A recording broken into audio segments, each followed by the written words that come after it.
بسم اللہ الرحمن الرحیم۔ روز سکول آتا لیکن اسے کبھی سبق یاد نہیں ہوتا تھا۔ اساتذہ سے روز ڈانٹ ڈپٹ اور مار کھانا اس کا معمول بن چکا تھا۔ وہ کلاس میں ہمیشہ دبا دبا رہتا، اسے کسی سے زیادہ بات کرنا پسند نہیں تھا۔ شاید وہ لوگوں سے بات کرنے میں ڈر محسوس کرتا تھا کیونکہ اسے اکثر مذاق کے نشانے پر لیا جاتا تھا۔ یہ روش اس کی برسوں سے چلی آ رہی تھی۔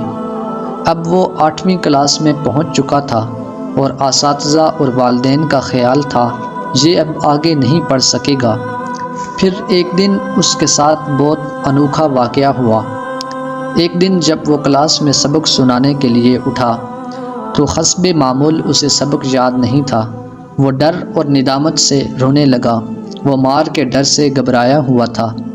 استاد نے اس کی یہ کیفیت دیکھ کر کچھ دیر اس کے چہرے کی طرف اور آنکھوں میں دیکھا اور کندھے پر پیار سے ہاتھ رکھ کر کہا، قاسم تم کر سکتے ہو، اور بیٹھ جانے کا اشارہ کیا۔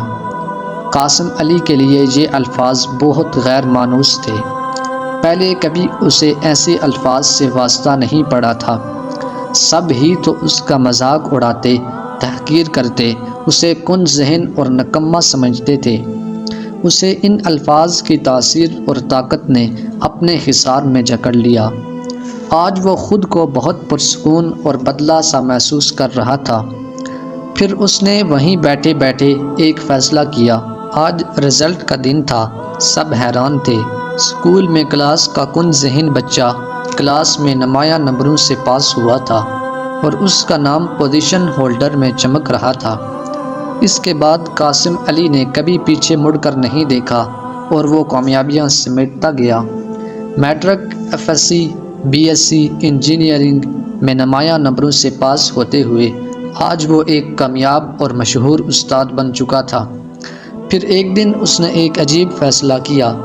اس نے تھپکی کا قرض اتارنے کا فیصلہ کیا اور دوسروں کے لیے روشنی کی نوید بن گیا۔ اب وہ لاکھوں نوجوانوں کی زندگی میں انقلاب لا چکا تھا۔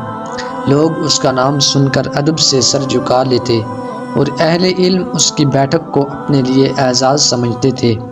اسے قوم و ملت کی عظیم اور بے لوث خدمات پر قومی اور بین الاقوامی اعزازات سے نوازا گیا۔ یہ کہانی کسی ایسے شخص کی نہیں جسے آپ نہ جانتے ہوں۔ یہ کہانی پاکستان کے سب سے بڑے موٹیویشنل اسپیکر، عظیم اسکالر سر قاسم علی شاہ کی ہے۔